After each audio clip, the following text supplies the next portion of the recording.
Hi, we are Team 1, and it is our sincere pleasure to present our submission.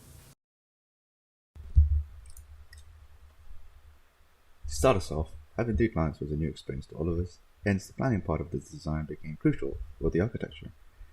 Reviewing the brief and the rundown at Planscape, we decided it would be best if in plan, the positions of the rooms were grouped up so each of the clients could have their own spaces, while still having the main collision space to act as a focus for interactions between all the building's users. Such as with the push for safeguarding of the 30 or so primary school children for growing local, the spatial plans developed into having the classroom and cooking school to be isolated. This should ease the minds of the parents of these children, as well as give the staff members a sense of protection. For the Belmont Wanderers, we wanted the players to have ease of use for the spaces. To achieve this, we decided to orientate the changing rooms and storage towards the proposed location of the football field, as well as the service kitchen of the bar for foods and drinks. They should also keep mess from any muddy escapades they get up to contained within the spaces. Finally, for Enmite, we wanted to utilize this more involved experience they wanted to create. So to mimic this, we decided to have the spaces be accessed from outside of the zone, but allow circulation within the spaces so as to create a seamless learning environment. The material selection was done according to what their respective properties would make them most appropriate for. For instance, external cladding was sourced from Accoya due to its high durability and the ease with which paint or weather-resistant coatings can be applied. The internal spaces are walled with plasterboard to improve the building's fire resistance and give the interior a clean finish. For flooring, a mixture of sustainable timber flooring and non-slip vinyl is used for the sake of safety and practicality. These elements were directly inspired by the recent Claw Learning Space at the RIBA by Hayhurst & Co., which has been well received. In the central collision space, rather than plasterboard, wooden panels are used on one wall to draw the eye upwards to the structural trusses. These have been left exposed, both to conserve material and as a nod to the barns and agricultural buildings that inspired this part of the design. Bearing in mind the budget constraints we were working with, as well as the need to achieve low embodied carbon, the material palette of the building was kept deliberately simple. Therefore, to create a evocative proposal, we took inspiration from surrounding agricultural buildings for the building's overall form. We highlighted the collision space with a pitched roof, bringing to mind a barn due to the associated idea of community it has, as well as the location of the hub. Like in the plans, we wanted to emphasize the community building that would occur, hence the building is mostly a homogeneous design to give the impression of the three parties involved to be as one. The lack of the materials at the front creates a courtyard that draws people in, with the trusses above to give adaptability of the space, giving it a kind of awing atmosphere overall. All of this is enhanced by the veranda with wooden screens that go all the way around the building, helping it blend in with the surrounding nature. Given that our building is a hub that seeks to physically unite the community, one of the key considerations of our design was its impact on the mental health of the building users. It can be seen that many projects which incorporate natural daylighting, texture, as well as nature can be seen to have a profound positive impact on user satisfaction and productivity. Therefore, our design tried to encompass as many of these features to create a mentally positive environment. For our case, the abundant use of skylights implemented in the roof provides natural light into the space.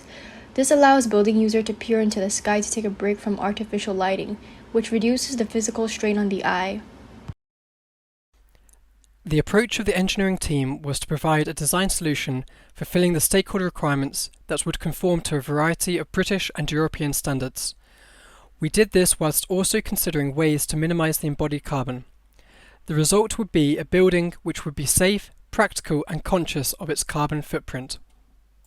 When considering the design for the building, it became clear that creating an efficient structural system for supporting the building would be paramount in reducing the total amount of material needed. Thus we worked closely with the architects to create a building layout which would keep span lengths to a minimum, thus reducing the need for larger structural members. In order to maximize the use of timber, structural elements were made using high stiffness, lightweight structurally insulated panels or SIPs for the main structure. The central hub is covered by SIP panels supported on a glulam truss. The pitched roof will be prefabricated, with the trusses being transported to the site pre-assembled. The utilization of SIPs allows the walls to be load-bearing, which reduces the number of columns needed to support the structure, hence reducing the total embodied carbon. The insulation also cuts down on the need for heating and cooling throughout the year, providing a pathway to cut down on operational energy. In order to design the structural elements of our building, we had to take a complete and thorough load takedown of our design. This involved calculating the expected loading from self-weight and dead loads, as well as imposed variable loads from the wind. This was done according to Eurocode 1. The diagrams show a breakdown of our process with the respective codes used for guidance. The truss was designed using an FEA software called Midas and verified with hand calculations. The numerical values produced from the software were compared to the nodal displacements and forces which resulted from the global stiffness matrix produced from a simplified schematic of the truss. The percentage difference between the computer and hand calculations remained minimal, thus boosting our confidence in our analysis. The standard TR019 and Eurocode 5 have been employed in the SIP panel design. The SIP panels have been designed against ultimate limit states for axial load, bending and buckling, and serviceability states for deformation. The SIP panels will be composed of a 197mm EPS90 core, sandwiched between two 11mm OSB3 sheets. The SIP panels are to be sourced by SBS SIP Building Systems, a supplier near Merseyside, who are able to provide custom SIP panel sizes. For the walls and the roof, the same SIP panel is used, providing the opportunity for modern methods of construction, as this design allows for prefabrication with the cladding already applied.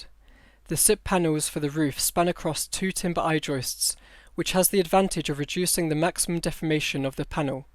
The timber I-joists also serve a secondary purpose of functioning as a servicing space. A preliminary desk study has been performed on the site which reveals that the underlying geology is primarily composed of stiff clay. The soil descriptions given in the borehole logs have been extrapolated to stiffness and strength properties of the soil, which have been used in the settlement and bearing capacity calculations respectively.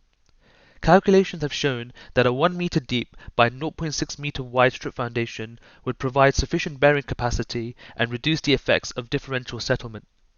A depth of 1 meter is recommended to reduce the impact of shrink swell that may be noticeable following the felling of large trees in the area. The costing strategy has been to use locally sourced, durable, efficient materials to reduce costs and keep within the specified budget. The total cost is £1.4 million.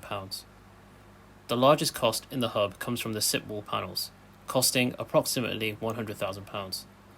Only one profile of SIP was chosen throughout the design, since the limiting factor was the insulation, and therefore, although slightly over-designed from a structural point of view, there will be significant savings from standardization. The use of SIP walls also allows the building to be either adapted to new uses or disassembled with its parts reused at the end of life, thus feeding into the concept of the circular economy. The approach taken for procurement was to look for local suppliers to provide cheap materials for the design and to choose products that were BRE or Passive House certified. The cladding of the building was selected to be from Accoya, owing to the durability and non-toxic sustainable material. The SIP from SBS is PEFC certified. The connections for the SIP panels have been selected from Rothoblast's range of high-quality steel brackets and wood screws to support the roof slabs. The landscape creates a biodiverse, climate-resilient hub that reconnects everyone with the nature while also improving the biodiversity and promoting food production. The outdoor spaces improve people's interaction and engagement while also improving their mental health. Recreational and educational spaces are provided, like the proposed educational garden, natural play area, and the multi-use sports area. The perennial planting and meadows of mixed colors and species support the rich biodiversity and attract different pollinators, birds, and insects, while it increases the opportunities for the people to engage and interact with the nature. They give structure and different sensory experiences to the site. People on site can feel the change of seasons with the changing colors of the plants. Herb planting gives sensory experiences while also informs people about different species of plants. It also attracts different pollinators and wildlife. The chosen proposed trees are mostly trees that have fruit on them or provide seasonal interest either with their bark or leaf and fruit.